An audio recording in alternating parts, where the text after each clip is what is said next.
Bismillah ar-Rahman ar-Rahim. In the name of the Almighty, the most compassionate and most merciful. Excellency Shaidan Qasim, the new, very strict co-chairperson of ICAP Youth Wing. Ramin, my dear friend, Vice Chairman of ICAP Youth, Senator Mushahid Hussain, Dr. Nalini, ladies and gentlemen. It's a pleasure to be here today and an honor to be elected as the Vice Chairman of ICAP Youth Wing. I would like to begin this conversation on a very important and a very tragic process that is taking place in this world.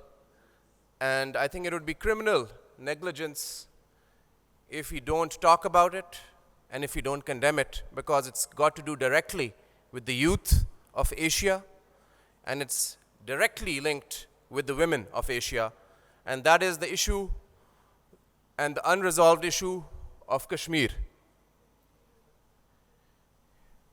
Very recently, a 33-year-old Indian Administrative Service officer resigned. His name is Kanan Gopin. He's quit from the Indian government because of the restrictions and the human rights violations that are happening in Kashmir. Ladies and gentlemen, the world is today interlinked. Peace in Kashmir means a peaceful region. A crisis in Kashmir means crisis in Asia. We are interlinked, our destinies are intertwined. But what is happening in Kashmir is there has been a curfew for the past 31 days. There's a complete blackout. There's no social media, there is no internet. Women, young women are being raped. Young men who speak are being tortured. And ladies and gentlemen, this is not an issue of Islam. This is not an issue of Muslims. It is an issue of humans. This is an issue of humanity. Please don't compartmentalize issues and bracket them with religious colors. This is the issue of humanity. And the world must stand up to it. The United Nations Security Council resolutions speak for themselves. There's a UN resolution, which I'd like to quote, of June 6th, 1998, 1172, which was unanimously passed. And it says, the resolution of Kashmir is necessary for peace, security, and stability in the region. This was unanimously passed. Today, it's 2019. Rahul Gandhi, prominent leader of the Congress Party of India, led a delegation to Kashmir, and they were sent back from the airport. These are facts. They were sent back from the airport. The mayor of Srinagar was put under house arrest when he spoke about Kashmir. Ladies and gentlemen, who talks about secular India, progressive India, inclusive India? Persecution is happening to the minorities of India, and we must condemn it.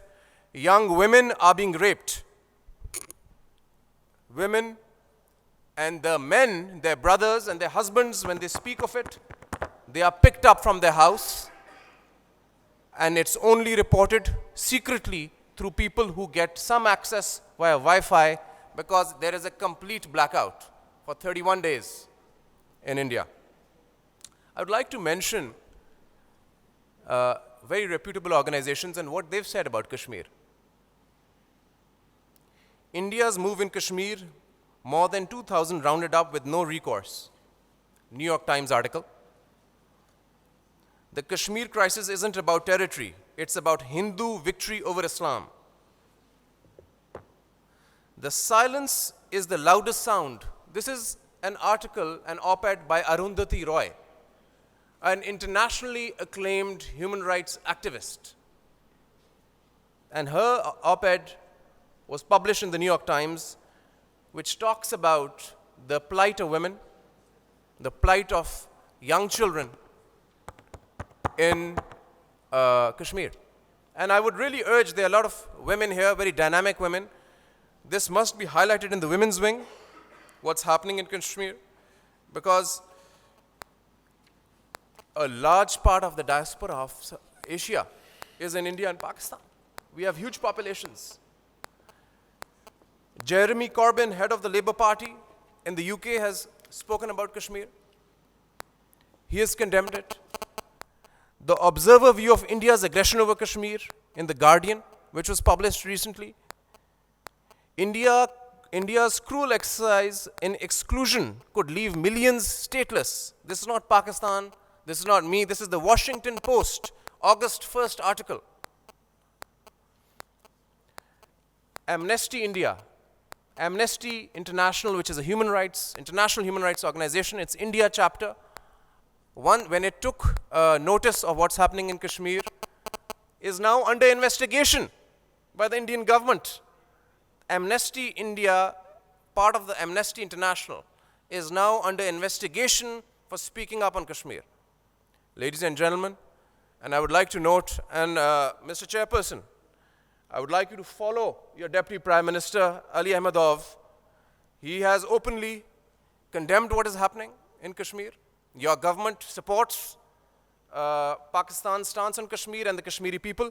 You must make sure that this is in the Youth Wing's policy statement today. In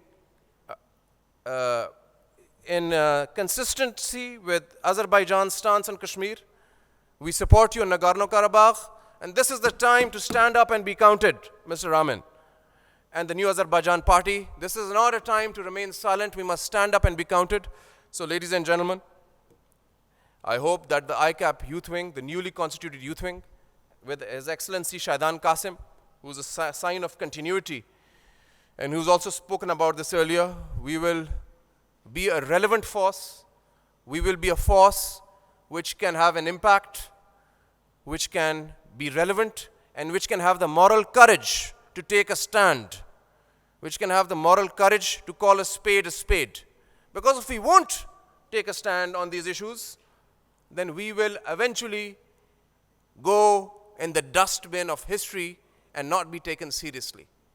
So let the world take ICAP Youth Wing and ICAP Women's Wing seriously, and let's have the moral courage and the collective conscience to wake up to the rapes, to the pellet guns which are being fired in the eyes of the youth of Kashmir. And this is the issue of humanity.